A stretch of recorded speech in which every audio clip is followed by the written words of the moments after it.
Bonjour à toutes et à tous, bienvenue sur Denis Espoir TV. Je ne suis pas seule aujourd'hui, je reçois Abigail et Ruth Wendy. voilà, ce sont mes deux sœurs de gloire et nous faisons ce direct depuis le Portugal, dans la ville de Lisbonne précisément. Et on tenait vraiment à rendre gloire à Dieu de comment ces vacances qui étaient des vacances de détente au départ se sont transformées en vacances missionnaires où le Seigneur a permis que nous puissions évangéliser plus de 10 personnes. Donc, je reprends, plus de 10 personnes, c'est juste incroyable et on tenait vraiment à partager. Déjà, pour rendre gloire à Dieu, comme la parole de Dieu le dit dans Apocalypse, que nous l'avons vaincu par le sang de l'agneau et par la parole de notre témoignage. Et aussi, le deuxième objectif, c'est également d'encourager également chacun de nous en tant que chrétiens, justement, quand nous partons en vacances, de vraiment nous attendre vraiment au Seigneur et de jouer pleinement notre rôle également d'ambassadeur ou d'ambassadrice en fait de Christ. Donc, je m'en vais tout simplement poser la question, comment ça a commencé, Abigail? En fait, ça a commencé de manière naturellement. Comme tu l'as dit, on a pris le temps de préparer cela en prière, notre voyage. Mais on s'attendait vraiment pas à ce que Dieu nous appelle vraiment à évangéliser. On savait qu'on allait être la lumière de Lisbonne, en fait, parce qu'on a reçu des paroles de Dieu. Mais on savait pas comment ça allait commencer. Et en fait, la première soirée, on a pris un taxi. Et du coup, ça a commencé directement dans le taxi où on a commencé à évangéliser la première personne. Et vraiment, c'était glorieux. On a vraiment senti que le cœur de cette personne était vraiment disposé. Et on a pu prier aussi pour lui parce qu'il avait des problèmes de cœur. Il a vraiment demandé la prière et c'était vraiment, voilà, ça a commencé comme ça vraiment de manière très, très, très glorieuse. Donc voilà, donc c'est parti, on a commencé depuis le taxi et en fait ça s'est enchaîné après en fait, ça s'est vraiment enchaîné. Ruth, est-ce que tu peux nous dire, est-ce que c'était prémédité un peu? Enfin, c'est vrai que comme l'a dit Abigail tout à l'heure, on savait qu'on allait évangéliser, enfin on savait qu'on allait être la lumière du monde, mais vraiment cette année pas en fait à un tel... Pas du tout, franchement on s'attendait absolument pas à ça. C'est vrai que comme elle a dit Abigail, on a préparé ce voyage dans la prière. Voilà, on tient vraiment à préciser cela. C'est qu'on n'est pas parti comme ça. On a vraiment demandé au Seigneur qui nous montre la voie et on voulait vraiment que ce voyage glorifie le Seigneur. Amen. En fait, on avait vraiment le cœur bien disposé, un même esprit, un même cœur. Et ce qui fait que vraiment, toutes les personnes qu'on a pu évangéliser, on sentait que les cœurs étaient déjà prédisposés en fait. On venait juste arroser. Ils nous ont tous donné des sujets de prière. Wow. Vraiment, c'était glorieux. Et on avait vraiment l'impression d'être en mission en fait. Amen. En début du fait d'être en vacances, on se sentait vraiment comme des missionnaires. Voilà, des ambassadrices de Christ à Lisbonne. Ouais. Et on a eu même un shift. Le deuxième jour, on avait prévu de faire un temps de prière, une veillée de prière. Et ça s'est transformé en temps d'intercession en faveur du Portugal et de Lisbonne. Vraiment, c'était juste glorieux. Bon, après, par la suite, on a eu quelques petits désagréments. Ouais, on va en parler justement. Donc, juste pour reprendre après ce qu'elle disait, en fait, le deuxième jour, on avait prévu en fait de prendre en fait un temps de prière qui n'avait rien à voir avec le sujet de Lisbonne. On continue à prier, on a rendu grâce à Dieu parce que déjà au deuxième jour, on avait déjà pu évangéliser au moins 4 à 5 personnes déjà. Et pendant, on avait prévu de prier ensemble parce que voilà, nous sommes des sœurs et tout. Et en fait, le Saint-Esprit nous a conduits autrement. C'est-à-dire que 90% de notre temps de prière, c'était juste que de l'intercession en faveur du Portugal, en faveur des âmes, en faveur vraiment pour le salut en fait de ce pays-là. Parce que c'est vraiment ce qu'on a ressenti. Est-ce que, Abigail, tu peux nous repartager un peu, tu vois, un des taxis où on sentait vraiment que la personne était disposée et il disait en fait que malheureusement en fait au Portugal il n'y avait pas d'église vivante. Voilà. Exactement en fait. Et c'est là qu'on a vu qu'il y a des gens en fait qui ont soif, en fait, qui ont soif vraiment de chercher Dieu, mais malheureusement en fait ils trouvent pas des églises vraiment en fait, qui sont vraiment dans une dynamique de feu, tout et tout. Et vraiment, quand tu lui as parlé de ICC, on a pu lui partager le lien de ICC, le lien YouTube de ICC. Et finalement, en fait, on croit vraiment qu'il va suivre, en fait. Il va suivre parce qu'il est vraiment dans cette recherche d'une église, en fait, quand même en feu, qui n'est pas trop molle. On va dire ça comme ça. Non, c'est exactement ça. Alors, à la suite de notre veillée de prière, on a expérimenté une attaque incroyable le mercredi. Parce qu'aujourd'hui, pendant qu'on tourne la vidéo, on est vendredi. Et nous sommes en train de rentrer, nous sommes à l'aéroport d'ailleurs. Mais le mercredi, en fait, après notre veillée de prière en faveur du Portugal, donc on était encore prêts, en fait, à continuer. Et en fait, ce qui s'est passé, Ruth, je te laisse un peu nous expliquer un peu notre journée du mercredi parce qu'on a été vraiment attaqués. C'est clairement le mot. Du coup, on a fait notre veillée de prière en faveur d'intercession, en faveur du Portugal, plus précisément de Lisbonne. Et en fait, ce qui s'est passé, c'est que le 3e jour, donc on n'avait pas forcément prévu de prendre un taxi, donc nous sommes partis en transport. Et vraiment, on a subi des attaques. Même nous, on était choqués. Au début, on ne comprenait pas. Ouais. Et on s'est dit, après, on s'est rappelé que la veille, on avait envoyé le feu. C'est ça. Et que l'ennemi n'était pas content. Exactement. Mais voilà, on a subi des attaques dans les transports, dans les magasins. Enfin, franchement, c'était une journée hostile. Voilà, c'est le mot. Voilà, exactement, c'est le bon terme. On a subi des hostilités, donc du coup, le 3e jour. Et c'est là qu'on s'est rendu compte que, effectivement, l'ennemi n'est pas content. Non. Mais vu que nous, on n'avait pas fini notre mission d'ambassadrice de Christ au Portugal, on a persévéré, on a continué à évangéliser. Amen. Mais ouais, vraiment. En tout cas, gloire à Dieu vraiment. Et encore l'apothéose a été hier soir. Hier soir, les filles. Alors, je vous dis, hier soir, quand on rentrait, on a continué à évangéliser. Notre stratégie première, c'était vraiment dans les taxis. Parce que comme elle a dit Ruth tout à l'heure, on avait plus de temps avec les personnes. Mais au-delà de ça, on a rencontré également d'autres personnes. Comme par exemple cette Chinoise qui nous a marqué aussi, Abigail. Je te laisse la parole parce que justement, elle habite dans le 13e arrondissement de Paris. C'est une brebis pour le 13e arrondissement. Parce qu'en fait, on a rencontré une Chinoise vraiment et c'est une dame qui habite tout simplement dans le 13e arrondissement, là où on a une église qui vient d'être implantée. Donc c'est là qu'on voit vraiment Dieu est capable vraiment de nous déplacer assez loin pour une âme qui est au Portugal alors qu'on est juste à Paris en fait avec. Donc c'est extraordinaire. Amen, amen, amen, amen.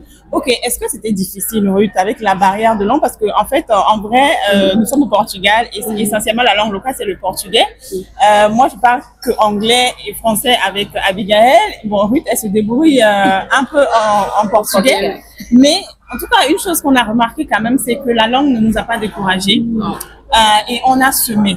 Voilà, on a semé. C'est vrai qu'il n'y a pas eu d'âme qui a donné leur vie ouvertement à Christ, mais on a semé et on a eu même des contacts. Et l'avant-dernier jour, donc hier, exactement. Moi j'étais fatiguée, donc j'avais froid, donc je suis rentrée. Mais les filles ont fait quelque chose d'incroyable. Je vous laisse raconter, je ne sais pas qui commence. En fait, étant donné qu'on a dans le Airbnb qu'on avait loué était situé dans une rue où il y avait que des bars, vraiment que des bars, beaucoup d'étudiants qui venaient faire la fête, boire et tout. Et c'est vrai que souvent ils nous sollicitaient pour quand on rentrait. Ils nous demandaient, vous venez pas boire un verre, vous voulez pas boire un verre, et on leur dit seulement non.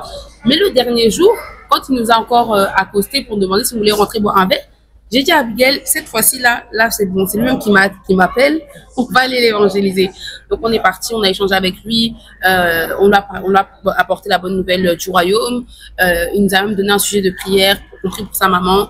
Vraiment, il était bien disposé, en tout cas très bien disposé. Et puis l'apothéose, c'était le bar d'à côté. Donc il y a un autre bar, on continue, on avançait pour rentrer. Une autre personne nous a accosté, parce que c'est vraiment comme ça qu'ils font à Lisbonne. Donc il nous a accosté, venez boire un verre, les filles, venez. Donc on leur a dit qu'on ne buvait pas d'alcool. Et il nous a dit une phrase, il a dit, bon, si vous venez, vous pourrez changer la musique. J'ai regardé Abigail comme ça, j'ai dit, alors là, faut pas nous le dire deux fois. Donc on est parti et on a dominé. En fait, on est vraiment parti dans le camp ennemi pour arracher. Et on est rentré, ils nous ont servi à boire, donc 2 coca, on a évangélisé et on a mis notre musique en fait, tout simplement. On a mis de la musique chrétienne dans un bar. Et franchement, c'était... moi, ça m'a beaucoup marqué, ça m'a beaucoup touché parce que je me suis dit que, en fait, des fois, c'est nous-mêmes, on se limite. Après, on tient à préciser que le fait qu'on soit à 3, parce que 2 valent mieux qu'un. Le fait d'être à 3, ça fait que, même si c'est vrai que moi, je parle un peu portugais, mais j'ai quelquefois, j'avais des manquements dans certains mots. Abby, aller sur Google Traduction, elle me donnait les mots. Donc, il y a vraiment cette entraide-là et ce courage surtout. Je ne pense pas que si on avait été seul, on aurait pu le faire. Voilà. Odile, hier soir, elle est rentrée et si Abby n'avait pas été avec moi, je ne pense pas que j'aurais eu le courage de le faire en fait. C'est parce qu'on était à 2, on était à 3 et vraiment, en tout cas, on bénit le Seigneur. C'était vraiment cap sur Lisbonne. Nous sommes convaincus que quelque chose a été planté et que quelque chose de beau va sortir de Lisbonne. Assurément, on va entendre un témoignage dans très peu de temps que ICC va implanter. En tout cas, même c'est pas forcément ICC, mais en tout cas, le Seigneur, il y a une semence qui a été faite. Et c'était juste vraiment glorieux. En tout cas, on rend grâce à Dieu Et voilà, juste, on voulait vraiment vous partager vraiment tout ça. C'est pour vraiment dire en fait que en fait, il n'y a pas de limitation. Même en vacances, même en détente, on a profité. Mais en même temps, on a vu le Seigneur vraiment juste incroyable. Franchement, je pense que c'est la première fois que ça nous arrive. Moi, personnellement, je pense vous aussi les filles. Oui. Voilà, que ça nous arrive. Mais je pense que vraiment, nous sommes dans une saison où la moisson est prête. Et c'est aussi pour nous encourager. Nous, ça nous encourage en tout cas à continuer à le faire. Et aussi pour vous dire en fait que c'est possible également de ne pas hésiter à recommander au Seigneur vos voyages. Déjà, demander au Saint-Esprit de vous conduire là où il a prévu que vous partiez déjà en voyage. Et surtout de vous disposer parce qu'à tout moment le Seigneur peut se servir en fait de nous vraiment pour bénir quelqu'un, pour prier pour une personne. Donc vraiment, en tout cas c'était vraiment simplement en partage. Donc voilà, bon, un dernier mot les filles. Je pense que tu as tout dit. Soyez vraiment disposés, se laisser être sensible, mais vraiment, je pense que c'est vraiment être disposé, se laisser conduire en fait, parce qu'on sentait parfois qu'il y a certaines personnes qui n'avaient pas forcément envie de leur prêcher la parole, de leur apporter la parole, mais pour d'autres c'était pressant, et puis c'était fluide en fait. Donc vraiment se laisser conduire, être à plusieurs pour éviter d'avoir peur, d'être stressé, mais il faut le faire en fait. La moisson est grande, les âmes ont besoin de Dieu. Parce qu'on le dit, hein, il y en a beaucoup, il avait soif en fait. Il y en a même une pour l'asiatique. La réponse qu'elle nous a donnée, c'est que on lui a demandé si elle connaissait le Seigneur. Elle a dit pas encore. Donc personne n'était réfractaire en fait. C'est vraiment ça. On a rencontré aucune âme réfractaire qui nous a dit oh non, votre Jésus là c'est pas la peine. Non, vraiment, on rend grâce au Seigneur. Merci beaucoup. Le mot de la fin, c'est tout simplement en fait rester, demeurer vraiment l'instrument de Dieu, peu importe là où vous êtes. Parce que même si vous êtes en vacances, Dieu, il n'est pas en vacances, il a des âmes à sauver. Amen. Donc, restez tout simplement attentif à savoir. Amen. Merci beaucoup les filles. En tout cas, on rend grâce à Dieu pour ce voyage. Et puis, on a hâte de pouvoir vous partager d'autres aventures. Voilà, avec le Seigneur. D'autres caps. Cap sur Lisbonne. Peace. Every religion has their own sayings and everything. No disrespect. Even for us, if we don't believe in Jesus, we are not even Muslims. Yes. Effectively, that's very true. Yeah. And the Bible just says that God loves a lot of human that He gave His Son, and I know that as the Muslim, for Jesus is just a prophet. He's not the Son of God, because for you God cannot have a child. Yes. No. Yes, but Jesus Himself says that He is the way. He's the way, it means that He's the only way who can help us to go in heaven after our living on this earth. Christian people, we believe in Jesus Christ.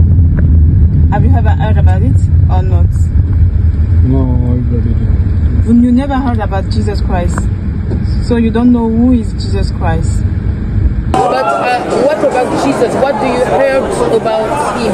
What do you know about Jesus? For you, who is Jesus? Just somebody? How long you are in? 1 year. 1 year? So this is your only job here? Okay, but what do you do in the morning? Okay. And you start, so what do you do? 25 December.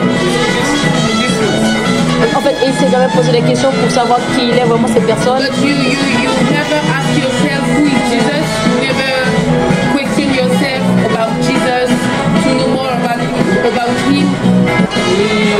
Some people from kind of religion, they going to like different type of God, but He loves you and He wants to have a relationship, because Christian is not just about it's not about a religion, it's about a relation between you and God,